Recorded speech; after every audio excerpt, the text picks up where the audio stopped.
అంటే చిరంజీవి గారి పాత్ర కానీ అంటే ఆయన ఇన్స్పైర్ అయ్యి ఆయన సినిమాలు చూసుకున్నట్లయితే ఒక్కొక్క సినిమాకు ఒక్కొక్క వేరియేషన్ ఉంటుంది. అంటే మీ లైఫ్లో కూడా అప్ అండ్ డౌన్స్ చూస్తూ ఉంటారు. అంటే మీరు ఎక్కడ ఇన్స్పైర్ అయ్యారు? అంటే ఆయన సినిమాలు చూడడం ద్వారానా, లేదంటే ఆయన కష్టాలు అధిగమించి ఇలా ఎదగాలనే అంశంలో మీరు అయ్యారు అంటే ఏం చెప్తారండి? నేను చిరంజీవి గారిని పర్సనల్గా మీట్ అవ్వలేకపోయినా ఆయన ఇంటర్వ్యూస్, ఆయన ద్వారా ఇన్స్పైర్ అయిన వాళ్ళ ఇంటర్వ్యూస్ నేను చాలా చూశాను. అంటే ఆయన దెబ్బలు తగిలినా కూడా ఐ డోంట్ కేర్, చేసేద్దాం. ఎలా అంటే మన జేడీ గారు కూడా చెప్పారు, అందరితో పాటు తను కూడా అక్కడే ఉన్నారంట సెట్లో, కానీ తను క్యారవాన్లో ఉంటే ఇబ్బంది అవుతుంది, నన్ను పిలిచినప్పుడు చిరంజీవి గారిని పిలవండి రా అన్నప్పుడు నేను వెళ్ళి నా అంతకు నేను వెళ్ళి చేస్తాను కదా, నాకు టైం వేస్ట్ అవ్వదు, ప్రొడ్యూసర్ని కూడా ఆలోచించాను. ఇంత ఆలోచించే ఆ వ్యక్తి, ఆ మనస్తత్వము అవన్నీ, అంత పెద్ద స్టార్ అయినా కూడా ఆయనకు అవసరం లేదు యాక్చువల్లీ, కానీ ఆయన అంత రెస్పెక్ట్ ఇచ్చి అన్ని ఇవి చేస్తున్నారు కదా, ఆయన మీద చాలా రెస్పెక్ట్. ఇంకొకటి ఏంటంటే ఆయన మాట్లాడేంత ఇది మనకు లేదు, బట్ కాకపోతే చాలా చాలా ఇష్టం. వాళ్ళ ఫ్యామిలీలో మేమందరం ఫ్యామిలీ మెంబర్స్ అందరం వాళ్ళ ఫ్యాన్స్. కానీ మూవీ చూస్తూ ఏమన్నా చూస్తూ వాళ్ళ ఇంటర్వ్యూస్ చూస్తూ సర్లే చిరంజీవి గారు అలాగే చెప్తారు, చిరంజీవి గారు అలాగే చెప్తారు, రామ్ చరణ్ గారు ఇలాగే, అల్లు అర్జున్ ఇలాగే మేము మాట్లాడుకుంటూ గొడవపడుతూ అలాగే మేము చాలా హ్యాపీగా ఇదవుతూ ఉంటాం అనమాట. కానీ మీరు చూసిన ఫస్ట్ సినిమా గుర్తుందా చిరంజీవి గారి థియేటర్కి వెళ్ళి? నేను థియేటర్కి వెళ్ళి అయితే చూడలేదు, అప్పుడు నేను అసలు పుట్టను లేదో కూడా తెలియదు. అది ఏ ఇయర్ అని అన్నది అది అంటే కాదు, మీ చిన్నప్పుడు చదువుకునే రోజుల నుంచి అంటే చిరంజీవి గారి సాంగ్స్ వినడం కానీ ఆయన సినిమాలు టీవీలో రిపీటెడ్గా రావడం, అంటే మీరు థియేటర్కి వెళ్ళి చూసిన సందర్భాలు ఏం లేవా? నేను థియేటర్కి వెళ్ళి చూసినవంటే హిట్లర్ అక్కడి నుంచి నేను స్టార్ట్ చేశాను థియేటర్లో చూడడం సార్ని. తర్వాత ఇంట్లో నాకు మా ఆయన పెద్ద ఫ్యాన్ చిరంజీవి గారికి. మా ఇంట్లో కంపల్సరీ సాంగ్స్, ప్రతిరోజు కంపల్సరీ సాంగ్స్ పెట్టుకుంటారు, అందరం కలిసి డ్యాన్స్ చేస్తాం. ఎవరు ఫ్యాన్ సాంగ్స్ వస్తే ఆ సాంగ్స్కి డ్యాన్స్ చేస్తాం. అందుకని మాకు చాలా అనమాట, ఎప్పుడు ప్రతిరోజు మేము చిరంజీవి గారిని స్మరించుకోవాలి, దేవుడిని స్మరించుకున్నట్టు. అలాగే మా హస్బెండ్ కూడా చేస్తూ ఉంటారు కాబట్టి మేము కూడా ఫాలో అవుతూ ఉంటాం అన్నమాట. అంటే ఒకటి మాధవీలత గారు, ఇప్పుడు మీ జర్నీ అంటే ఇక్కడ దాకా రావడం అనేది నాట్ ఈజీ థింగ్ అనమాట. చాలామంది అంటే మీ ఫ్రెండ్స్ అవ్వచ్చు, అందరూ మ్యారేజెస్ అయిపోయి అంటే ఒక జాబ్ చేసుకుంటూ ఇంట్లో పిల్లల్ని చూసుకుంటూ చాలామంది ఉంటారు. బట్ ఇండస్ట్రీకి వచ్చి ఇక్కడ ఒక యాక్ట్రెస్గా సస్టైన్ అవ్వాలి, ఆర్టిస్ట్ అవ్వడం అంటే అది మామూలు విషయం కాదు. కానీ ఈ జర్నీలో మీకు అప్ అండ్ డౌన్స్ అయినా చూసారా? అంటే మీరు ఒక అంటే హైవేలో వెళ్ళేది, రోడ్డులో వెళ్ళే ఒక వెహికల్ మట్టి రోడ్డుకి వెళ్ళిపోయి అంటే ఇట్లాంటివి అయినా చూసారా మీరు? చాలా, నేనే అనే కాదు చాలా మంది కూడా ఫేస్ చేస్తుంటారు, అందులో నేను ఒకదాన్ని. చాలా ఫేస్ చేశాను. అరే చాలా బాగా వెళ్తుంది నా లైఫ్, క్యారెక్టర్ పరంగా నాకు మంచి నేమ్ వచ్చింది. ఇప్పుడు ఛానల్లో పలాని మాధవీలత అంటే ఒక ఐడెంటిఫై ఉంది నాకు, ప్రతి తన అనే లెవెల్కి నేను ఉన్నా యాక్చువల్గా. కాకపోతే ఏంటంటే అప్ అండ్ డౌన్స్ అనేవి చాలా డిస్టర్బ్ అయిపోతుంది, ఒక్కోసారి చాలా బాధ వేస్తుంది, చాలా పెయిన్ వస్తుంది. అరే ఇన్ని ఇయర్స్ అయింది కదా మనం వచ్చి, మనకి ఇంకా ఏదో కావాలి, అది దొరకట్లేదు, ఇంకా ఏదో కావాలి. స్టెప్గా నేను ఇక్కడ వరకు వచ్చాను. అండ్ ఫస్ట్ టైం నేను నెగిటివ్ క్యారెక్టర్ చేస్తున్నాను, ఇప్పటిదాకా నేను పాజిటివే చేశాను. చామంతి సీరియల్లో నెగిటివ్ చేశాను. ఛానల్ వాళ్ళు నా ఫొటోస్ అన్నీ వెళ్ళినప్పుడు అరే ఈ అమ్మాయి తను అన్ని పాజిటివే చేసింది కదా, నెగిటివ్ రోల్ చేయలేదు, ఇబ్బంది అవుతుంది తనతోటి, మళ్ళీ మనం చాలా ప్రాబ్లమ్స్ ఫేస్ చేయాల్సి వస్తుంది అన్నట్టుగా క్యారెక్టర్ గురించి మాట్లాడారంట. నాకు తెలిసింది, బట్ కానీ ఒక ఛాలెంజ్గా తీసుకోవాలనిపించింది క్యారెక్టర్. నాకు తెలిసిన వాళ్ళు చెప్పేసరికి అంటే ఆర్టిస్ట్ అన్నాక ఏవైనా చేయగలుగుతాము అన్న హోప్ మనకు ఉంటుంది. ఆర్టిస్ట్ అంటేనే అది కదా, ఏ క్యారెక్టర్ అయినా చేయగలగాలి, చేద్దాము అన్న ఇదిలో నేను ఒక ఛాలెంజ్గా తీసుకొని ఈ క్యారెక్టర్ చేస్తుంది. కానీ మెగాస్టార్ గారికి 70 years అంటే మీరు అంటే ఎలా ఫీల్ అయ్యారండి? అంటే 70 ఏళ్ళ అప్పుడే 70కి వచ్చేసారా చిరంజీవి గారు? అలా కనిపించారు కదండి. అవును, ఆ ఉద్దేశంతో అసలు అలా ఉంటారా చిరంజీవి గారు? అంటే మీరు విన్నప్పుడు అంటే మేము మీకు చెప్పడము, మీరు కూడా మా ప్రోగ్రామ్ మెగా హిట్ 70 మీరు రావాలి, మీరు కూడా చిరంజీవి గారికి అంత పెద్ద అభిమానం మాకు తెలుసు అని మేము మిమ్మల్ని అప్రోచ్ అయినప్పుడు చిరంజీవి గారు 70 years అన్నప్పుడు మీరు ఒక క్వశ్చన్ మార్క్ ఫేస్ పెట్టారు. అవును, అప్పుడే 70 బర్త్డే చేసుకుంటున్నారు అని సార్కి ఇంకా ఆయురారోగ్యాలు, చాలా మంచిగా ఇంకా ఇయర్స్ తను ఇలాగే బర్త్డేస్ చేసుకోవాలని, 1000 ఏళ్ళు చల్లగా ఉండాలని మనస్ఫూర్తిగా కోరుకుంటున్నాను. మూవీస్ ఆపేసారు చూసారా, 10 years తను ఆపేసి ఇలాగ పొలిటికల్కి వెళ్ళారు. ఇదంతా అనేసరికి చాలా ఫీల్ అయ్యాము. అబ్బా ఇంకా చిరు గారిని మళ్ళీ మేము చూడలేమా, థియేటర్లో చూడలేమా, ఆయన పర్ఫార్మెన్స్, డ్యాన్స్ అన్ని మిస్ అయిపోతామా అని చాలా చాలా అసలు మా ఇంట్లో అయితే ఇంకా ఏదో అంటారు చూసారా అలాగా ఇదైపోయింది. 10 years తర్వాత ఆయన 150తో ఎంటర్ అయ్యారు కదా, ఇంకా మళ్ళీ వచ్చేసారు మా చిరంజీవి గారు, మళ్ళీ వచ్చేసారు. ఈ మధ్యలో వెళ్ళారా థియేటర్లకి చిరంజీవి గారి సినిమా మళ్ళీ 10 ఏళ్ళ తర్వాత వచ్చారు? అయ్యో చాలా అన్ని చూసాను నేను, అలా చూడకుండా ఎలాగా, మాకు కావాల్సింది అదే కదా, 10 years నుంచి వెయిట్ చేసి అలా ఎలా చూడకుండా అండి.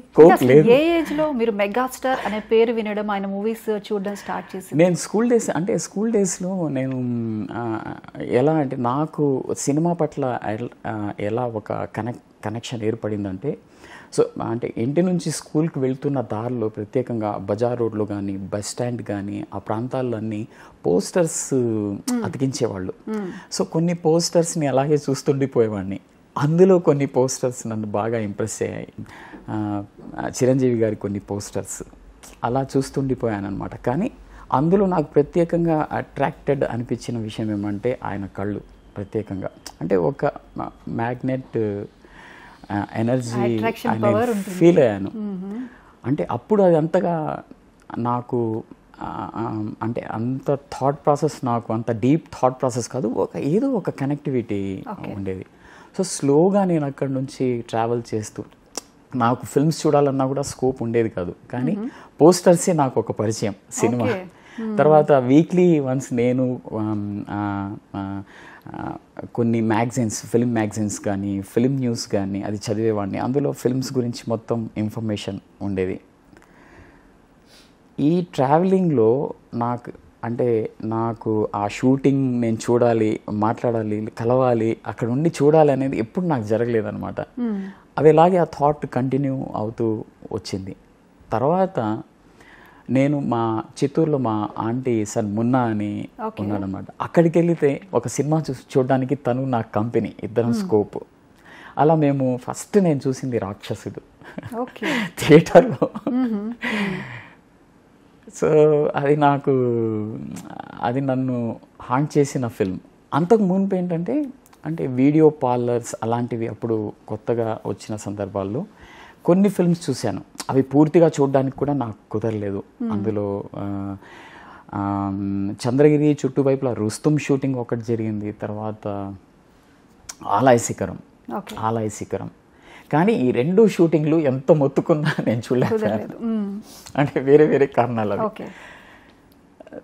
తర్వాత రాక్షసుడు, తర్వాత ఇంకొన్ని మనము స్వయం కృషి, ఇవన్నీ ఈ ఫిల్మ్స్లో పర్ఫార్మెన్స్ కానీ తర్వాత దానికి ఉన్న క్రేజ్ కానీ అవి అలా చూస్తూ పెరిగి మళ్ళీ నేను నేషనల్ స్కూల్ ఆఫ్ డ్రామా వెళ్ళిపోవడము, మళ్ళీ అక్కడ నుంచి నేను అక్కడ యాక్టింగ్లో స్పెషలైజేషన్ చేసిన తర్వాత మళ్ళీ రావడము, నేను నా యాక్టర్ కావడానికి నేను నా ప్రయత్నాలు మొదలెట్టడం, ఇవన్నీ జరిగాయి. సో ఈ లాంగ్ మెమొరీలో నాకు ఒక కనెక్టివిటీ ఉంది బికాస్ ఆఫ్ రుస్తుం షూటింగ్ నేను చూడలేకపోవడము, తర్వాత ఆలయ శిఖరం షూటింగ్ కూడా చూడలేకపోవడము. సో మళ్ళీ తర్వాత నేను దాన్ని ఫిల్మ్స్లో చూసి నేను చాలా థ్రిల్ అయ్యాను. ఇక్కడే షూటింగ్స్ అన్నీ జరిగాయి కదా, అలా ఒక కనెక్టివిటీ నాకు అప్పటి నుంచి కొన్ని ఇయర్స్ నుంచి అది ఆ మెమొరీలో అలాగే ఉండిపోయాయి. కానీ ఎప్పుడు నేను షూటింగ్ కూడా చూడలేదు, ఆయన్ని కలవలేదు. ఓకే. షఫీ గారు, ఇప్పటి వరకు మాకు ఒక డౌట్ ఉండేది, అసలు షఫీ గారు తెలుగు వారేనా అంటే ఎందుకు ఆ డౌట్ వచ్చిందో కూడా నేను చెప్తాను. అంటే మీరు చేసిన క్యారెక్టర్స్ అన్నిట్లో కూడా మీరు మాట్లాడే లాంగ్వేజ్ స్లాంగ్ కావచ్చు, తెలుగు పర్ఫెక్ట్ తెలుగు అన్నట్లు అనిపించదు. ఇప్పుడు మీరు చెప్పారు చిత్తూరు డిస్ట్రిక్ట్ అని, చెప్పిన తర్వాత ఓకే తెలుగు. ఇంకొకటి మీరు చేసిన ఫస్ట్ మూవీ ఖడ్గంలో కూడా, ఖడ్గం మీరు రిలీజ్ అయిన తర్వాత మూవీ చూసిన తర్వాత కూడా ఎవరో అసలు తిన్నేంటి నిజంగానే పాకిస్తాన్ నుంచి తీసుకొచ్చారా అని కూడా అడిగారంట. ఏంటది? అది నేను నేషనల్ స్కూల్ ఆఫ్ డ్రామాలో కంప్లీట్ చేశాను, యాక్టింగ్ స్పెషలైజేషన్ చేశాను. అక్కడ ఏంటంటే నేషనల్ స్కూల్ ఆఫ్ డ్రామా ఢిల్లీలో ఉన్న ఒక ఇన్స్టిట్యూట్, ఇది ఒక ఇంటర్నేషనల్ ఇన్స్టిట్యూట్. అక్కడ ఇంటర్నేషనల్ ఫ్యాకల్టీ మెంబర్స్ అందరూ ఉంటారు. అక్కడ బేరీజాన్ ఎవరైతే షారుఖ్ ఖాన్ వాళ్ళ గాడ్ ఫాదర్ కానీ, తర్వాత మన నసీరుద్దీన్ షా అతను, వాళ్ళందరూ నాకు అక్కడ యాక్టింగ్ టీచర్స్ అనమాట. రాబిన్ దాస్, బెరిజాన్, Anuradha Kapoor, Clover Barker, Peter సెసిలాక్, బొజేనా, వీళ్ళందరూ అంటే యాక్టింగ్, స్పీచ్, థియరీ క్లాసెస్ ఇవన్నీ చేసేవాళ్ళు. నా అదృష్టం అలాంటి వాళ్ళతో నేను ట్రైనింగ్ తీసుకున్న తర్వాత ఇండస్ట్రీకి రావడం జరిగిందనమాట. ఓకే. అక్కడ కంప్లీట్ చేశాక ఇక్కడ తెలుగులో నేను పనిచేయడానికి చాలా సంవత్సరాలు ప్రయత్నం చేస్తూనే ఉన్నాను అనమాట. ఫస్ట్ నాకు ఖడ్గంలో ఆ పాత్ర దొరికాక దాని మీద వర్కౌట్ చేయడం మొదలెట్టి ఇంకా అది ఫస్ట్ 4 సీన్లు అనుకున్నాం. తర్వాత అది కంటిన్యూగా అది మెయిన్ క్యారెక్టర్గా మారిపోయింది. మూవీకే అవార్డు తీసుకున్నారు, ఫిల్మ్ఫేర్ అవార్డు. ఎలా అనిపించింది నిజంగా? ఫస్ట్ మూవీకే నిజంగా క్యారెక్టర్ కూడా అంత పండింది. ఆ క్యారెక్టర్తోనే మీరు తెలుగు ప్రేక్షకులకి అంత దగ్గర అయ్యారు. ఎలా అనిపించింది? నిజంగా థ్రిల్ అంటే ఇంకా మైండ్ బ్లోయింగ్. అసలు మీరు ఎక్స్పెక్ట్ చేశారా ముందు? నేను ఎప్పుడు అవార్డు కోసం పనిచేయను, అవార్డు వస్తుందని కూడా స్టార్టింగ్లోనే చెప్పారు కదా అది. ఎప్పుడు నా పనిని నేను ప్రేమిస్తాను. అంటే నాకు ఇష్టమైన ఇవి ప్రేమ అంటే ట్యాగ్ లైన్ పెట్టుకోవచ్చు, పనిని ప్రేమించే వ్యక్తి షఫీ. ఓకే, మీరు ఏమన్నా పెట్టుకోవచ్చు, ఎందుకంటే మీ అభిప్రాయం. Thank you. ఆయనని మనం తెలియకుండా ఇన్స్పిరేషన్గా తీసుకుంటాం కదండి. మనకు కూడా as a human, as an artist, ఇట్లాంటి ప్రొఫెషన్లో ఎస్పెషలీ అప్స్ అండ్ డౌన్స్, బోల్డ్ అని డిసప్పాయింట్మెంట్స్, రేపు పొద్దున జరుగుతుంది అనుకునేది జరగకపోవడం, ఒక్కొక్కసారి ఊహించకుండా విపరీతంగా సక్సెస్ రావడం, ఇవన్నీ జరుగుతుంటాయి. ఈ అప్స్ అండ్ డౌన్స్ కూడా అన్ని అంటే ఆయన ఇంటర్వ్యూస్, ఆయన జర్నీని ఇన్స్పైర్గా తీసుకొని మీరు మీ లైఫ్లో మీరు దాన్ని అప్లై చేసిన సందర్భాలు ఉన్నాయా? ఆనెస్ట్లీ అండి, అంటే ఆయనతో నా కంపారిజన్ కాదు కానీ జనరల్గా మా ఇంట్లో అలా నాకు 2 తమ్ముళ్ళు అండి. ఓకే. సో మా ఇంట్లో ఎప్పుడు ఏంటంటే తెలియని ఒక కంపారిజన్ చేస్తుండేవాళ్ళు చిన్నప్పటి నుంచి. ముగ్గురు అన్నప్పుడు సేమ్ ఇలాంటి కంపారిజన్స్ ఉండేవి. సో ఎక్కడో తెలియకుండానే as an actor I like him, I love him, అది పక్కన పెట్టేస్తే పర్సనల్ లైఫ్లో కూడా ఐ కైండ్ ఆఫ్ ఎప్పుడైనా నేను డౌన్ అయితే చిరంజీవి గారి గురించి ఏదో ఒకటి వినడము, లేదా ఆయన సినిమా ఏదో బాగా లోలో ఉన్నాను అంటే నేను స్వయం కృషి, ఆరాధన ఇలాంటివి పెట్టుకుని చూసేస్తుంటాను. బికాస్ అంటే ఆయన అందులో అది సినిమానే కావచ్చు, but end of the day ఆయన అందులో కష్టపడ్డాడు, ఆయన మళ్ళీ లేచి నిలిచినాడు అనే ఫీలింగ్ ఉంటుంది కదా. That gives me Boost, that makes me feel అరే ఇట్స్ ఓకే రా, ఇవన్నీ చిన్న రోజులు, ఆయనకే వాళ్ళు తప్పలేదు మనంతా అనే ఫీలింగ్ ఉంటుంది కదా. So that keeps me motivating. And ఎంత కాకపోయినా ఆయన వాళ్ళ ఫ్యామిలీ అంటే obviously there are so many heroes and Nagababu గారు కానీ కళ్యాణ్ గారు కానీ, సో ఆయన వాళ్ళని తీసుకొచ్చిన విధానం, ఆయన చూసుకున్న విధానం, all these things are inspiration to me in personal life also. So I kind of relate a lot to sir. It's not that I'm like him, but I just feel that if I could be 1% of him, it will be great achievement in my life. Yes, అదే మనల్ని drive చేస్తుంది కూడా, తెలియకుండా అదే ఒక force, ఒక positivity నడిపిస్తుంది అంటారే, అది నడిపిస్తుంది ఖచ్చితంగా. తనిష్ గారు, మీరు మెగాస్టార్కి సంబంధించి చిన్నప్పుడు థియేటర్స్కి వెళ్ళి ఎప్పుడైనా సినిమాలు చూడడం జరిగిందా? ఎందుకంటే సిన్స్ యు ఆర్ దేర్ కదా. ఆబ్వియస్లీ నేను హైదరాబాద్ వచ్చిన ఫస్ట్ అంటే ఆల్మోస్ట్ అది 98, 97 అండ్ 98 టైమ్స్లో అనమాట. ఫస్ట్ ఇక్కడ చూసిన ఫస్ట్ సినిమా వచ్చేసి చూడాలనుంది సత్యంలో. I still remember that feeling. And that is ఎందుకంటే నార్త్లో విషయాలు చేసుకొని చూడడం ఇవన్నీ డిఫరెంట్ థింగ్స్, అక్కడ ఉండేది మేము టీవీలో చూస్తూ ఉంటాం. But first time theatre experience వచ్చేసిన అది తెలుగు సినిమాలోను, అందులోను చిరంజీవి గారిది వచ్చేసి చూడాలనుంది. So till date it is my most favourite movie. Because నేను ఆ జనాలు, ఆయన గురించి ఉన్న ఫ్యాన్స్, ఆ ఈలలు, ఆ పేపర్లు, వాటి మధ్య చూసిన చిరంజీవి గారిని అంటే నేను జనరల్గా పర్సనల్గా ఎలా సెలబ్రేట్ చేసుకుంటానో నాలాంటి కొన్ని 100 మంది సెలబ్రేట్ చేస్తున్నప్పుడు చూసిన మూమెంట్ అండి. So I still remember that moment as a kid. And అంటే సత్యం ఆ పర్టికులర్ థియేటర్ ఎందుకు చెప్తానంటే it was that emotional for me. అంటే I enjoyed thoroughly first time అసలు నేను థియేటర్ ఎక్స్పీరియన్స్ ఆఫ్ చిరంజీవి గారు. యాజ్ అ చైల్డ్ ఆర్టిస్ట్ కూడా చిరంజీవి గారితో వేరే చైల్డ్ ఆర్టిస్ట్లో ఫుల్ లెంత్ యాక్ట్ చేస్తుంటే నాకు మీ గురించి తెలియదు తనిష్ గారు, నాకు మాత్రం చాలా జెలస్ ఫీలింగ్ ఉండేది. Why I'm not in that position, వాళ్ళకెందుకు నాకు లేదు. It's quite common. అంటే అది వీళ్ళ మీద ఉన్న జెలసీ కాదు, ఆయన మీద ఉన్న పిచ్చి ప్రేమ. ఎగ్జాక్ట్లీ నాకు ఈ రోజుకి ఉంటుందండి అది. టిల్ నౌ నేను ఆయన కలిసినప్పుడు సార్ మళ్ళీ ఎప్పుడు చేస్తున్నా సార్ మళ్ళీ ఎప్పుడు చేస్తా. సో ఈ రోజుకి నేను సినిమా చూస్తాను, దీనికి ఎందుకు నాకు చెప్పలేదు, నాకేమంటే పిలిచిన బాగుంది. సో ఇది పోని ఫీలింగ్ అండి, ఇది ఎప్పటికీ పోదు. అంటే దట్స్ వాట్, మనకు చిన్నప్పుడు ఒక ఏదైనా బొమ్మ అంటే ఇష్టం ఉంటుంది, ఏదో సైకిల్ అంటే ఇష్టం ఉంటుంది, నాది అనే ఫీలింగ్తో ఉంటాం కదా. సేమ్ ఫీలింగ్ చిరంజీవి గారు, ఆయన నా దేవుడు, మై గాడ్ అనే ఫీలింగ్, మై బాస్ అనే ఫీలింగ్ ఉంటుంది. సో అది ప్రతి ఒక్కరికి, చిరంజీవి గారి ఫ్యాన్ అయినా ప్రతి ఒక్కరికి ఉండే ఫీలింగ్, దాన్ని ఏం చేయలేం, అంతే. అడ్జస్ట్ అవుతే వెళ్ళిపోవాలి. చిరంజీవి గారితో, రామ్ చరణ్ గారితో, కళ్యాణ్ సార్ తోటి, వీరితోటి నటించే అవకాశం వస్తే సరదాగా చిరంజీవి గారితో ఎలాంటి తరహా పాత్ర మీరు కనిపించాలనుకుంటారు? ఆయన పక్కన నుంచి చేయాలి. అంటే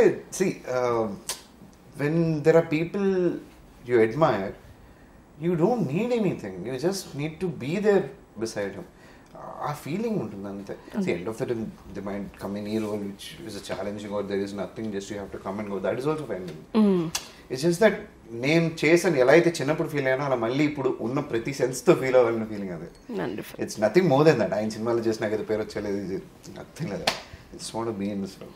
మళ్ళీ నేను చూపించుకోవాలి, నా ఇప్పుడు రేపు నా పిల్లలు వాళ్ళు ఉంటే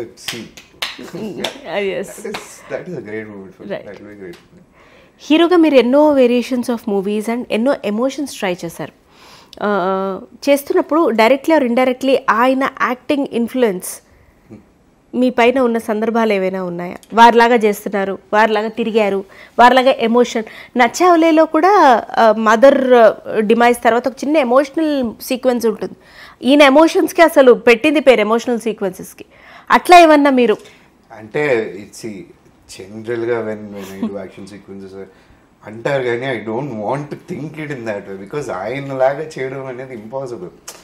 ఆయన నుంచి వి గ్రాస్ప్ ఇట్ అండ్ ఏం చేయగలమో చేస్తాం, బట్ ఆయనలాగా చేయడం is impossible. When it comes అసలు ఎమోషనల్ సీన్స్ అవైల్ చేస్తే ఆయన చేసే కామెడీ టైమింగ్ ఇప్పటికీ హీరోస్కి nobody can match it as far as I know it. నేనైతే ఆయన కామెడీ టైమింగ్ మ్యాచ్ చేసే ఇదైతే కష్టం.